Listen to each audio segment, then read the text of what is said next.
حضرات گرامی و حاضرین مجمع، آج کا عنوان ہے قربانی قرآن سنت کی روشنی میں۔ اعوذ باللہ من الشیطان الرجیم،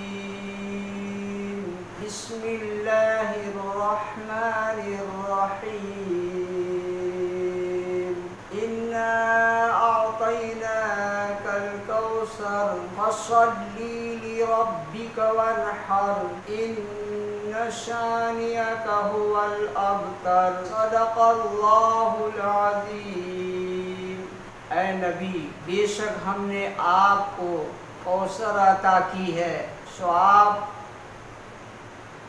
اپنے رب کے آگے نماز پڑھتے رہیے اور قربانی کیجیے۔ بے شک جو دشمن ہے وہی ابتر ہے۔ بعض دشمنان اسلام حضور اکرم صلی اللہ علیہ وسلم کی شان میں ابتر کہتے تھے کہ اس کے کوئی بیٹا نہیں ہے، بس زندگی تک ہی اس کا نام ہے، پیچھے کون اس کا نام لے گا۔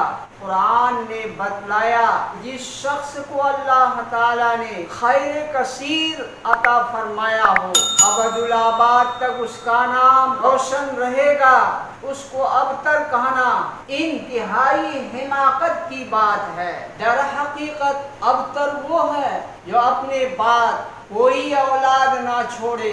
حضور پاک صلی اللہ علیہ وسلم کی روحانی اولاد سے دنیا پٹی پڑی ہے۔ آج 1500 سال ہو رہے ہیں، آپ کی اتنی اولادیں ہیں کہ دنیا کے ہر گوشے گوشے، دنیا کے ہر کونے میں، دنیا کے ہر جزیرے میں آپ کی روحانی اولاد موجود ہے، اور جسمانی دختری اولاد بھی بکثرت ملکوں میں پھیلی ہوئی ہیں۔ آپ کا لایا ہوا دین اور آپ کے آثار صالحہ عالم میں چمک رہے ہیں۔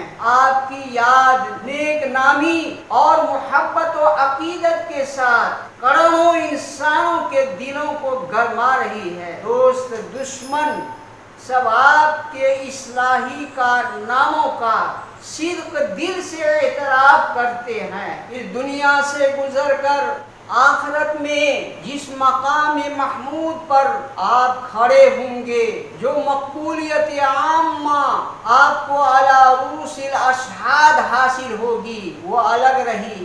کیا ایسی عظیم المرتبت ہستی کو ابتر کہا جا سکتا ہے؟ اس کے برخلاف آپ ان گستاخ کا خیال کریں جس نے یہ کلمہ زبان سے نکالا تھا، اس کا نام و نشان کہیں باقی نہیں ہے۔ آج بھلائی کے ساتھ یاد کرنے والا ان کو کوئی نہیں ہے۔ یہی حال ان تمام گستاخوں کا ہوتا ہوا رہا ہے۔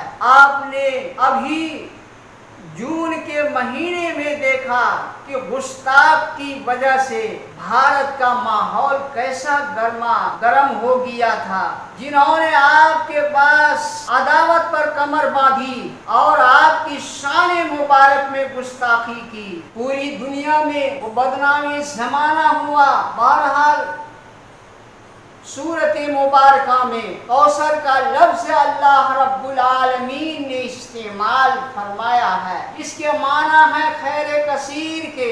البحر المحیط میں اس کے متعلق 26 اقوال ذکر کیے گئے ہیں۔ آخر میں فیصلہ اس کا کیا گیا ہے کہ اس لفظ میں ہر قسم کی دینی و دنیاوی بھلائیاں داخل ہیں جو آپ کو اور آپ کے طفیل میں آپ کی امت کو ملنے والی تھی۔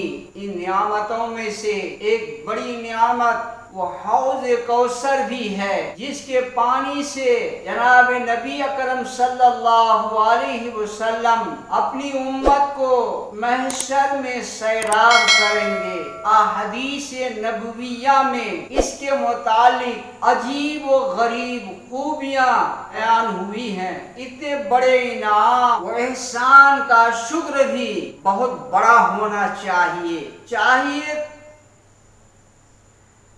کہ آپ اپنی روح بدن اور مال سے برابر اپنے رب کی عبادت میں لگے رہیں۔ بدنی عبادتوں میں سب سے اہم اور بڑی عبادت نماز ہے، اور مالی عبادات میں سب سے بڑی عبادت قربانی ہے۔ قربانی ایک ممتاز حیثیت رکھتی ہے، کیونکہ قربانی کی اصل حقیقت جان کا قربان کرنا تھا۔ جانور کی قربانی کو بعض حکمتوں اور مصلحتوں کی بنا پر اس قربانی کے قائم مقام کر دیا گیا، جیسا کہ حضرت ابراہیم علیہ السلام قصہ سے ظاہر ہے۔ اسی لیے قرآن پاک میں دوسری جگہ بھی نماز اور قربانی کا ذکر ساتھ ساتھ کیا ہے۔